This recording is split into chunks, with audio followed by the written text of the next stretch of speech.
So when creating a setup, you have the option, if you are going to include fixtures, to declare fixtures. So you can create a type of keep out or a safe zone for the tooling and the programming. You can also work with the multiple coordinate system, and the stock definition is very straightforward. So there are quite a few options. So let's look at creating a setup. So what we're going to do, we're going to use an existing one exactly in the same folder as before in the adoption workshop, and we're going to create the setup ready for processing here. So I'll go back into Fusion. Let's go adoption path.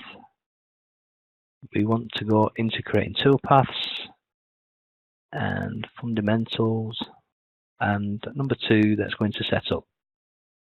And the one that I'm going to use is a coupling here. I'm going to use this CAM2 setup here.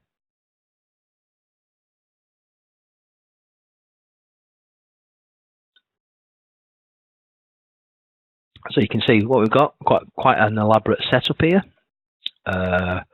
We've got a machine bed, we've got some fixtures, and then we've got our mold model that we're machining out. So let's go to the creating toolpaths folder. To start creating a setup, we need to first go into the CAM workspace. So I go into the CAM workspace here. You'll notice all the tools have changed up at the top. These are all relevant to the actual CAM workspace that we're going to be using. And you notice I've got a setups folder, which currently I've got nothing in there. So we actually need to create a setup.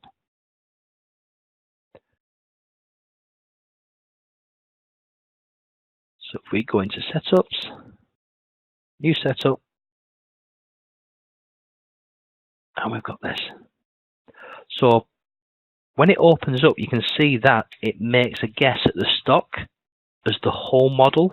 So that's including the bed, it's including the fixture, it's including everything that we've actually got in our design. So in this case, yeah, it's including the beds and the fixtures. So what we need to do is define what the model is. So in the drop-down dialog box here,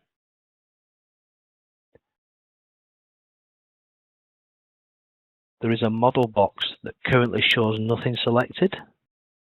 See that there? Model, nothing selected. Highlight the nothing, so click that and select the model. And we notice everything seems to change around there. Set the operation type, make sure that it's set to milling. You can see there are a couple of options there. If you hover over it, milling, turning and cutting. We can select what the stock box origin will be based on. So the stock point origin here.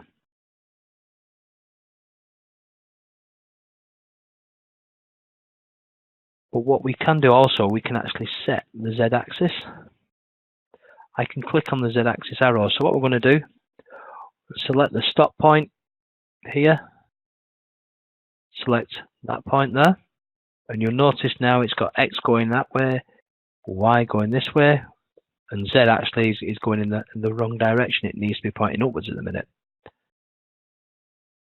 I can click on the Z arrow shaft. There is it, click, and it clicks it upwards. And then to change this around the Z X-axis, if I double click the arrow, it changes it round.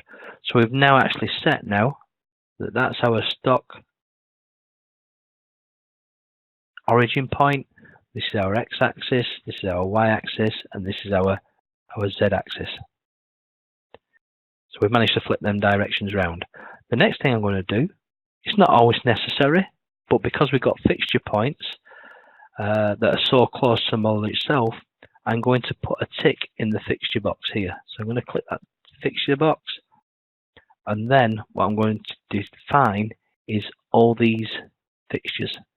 So I'm going to go around and I'm going to select all these as fixtures, and they will become a no-go zone. So hopefully, when I've selected them all, they should be 16, hopefully selected. I've got 16 selected, and I've got all that set up there to make up my fixture. Next, I will select the stock tab, so the stock at the top. One thing you will notice about Fusion 360's dialogues in the CAM workspace is many of them have multiple tabs, and they all serve separate functions or functions that complement one another. So going into the stock tab, I can tell it what size of stock I'm going to want to use. So you have a range of types of blocks. People may ask, what if I am using a casting or a part finish block, or as long as they have a model of that part finish design, they can choose from solid and they can use the as stock. So in the relative, so they can actually come down here and they can actually use from solid, so they can actually load in an existing design or drawing that they've got. So there's actually a few options there that they can pick. This one is relative to the size. So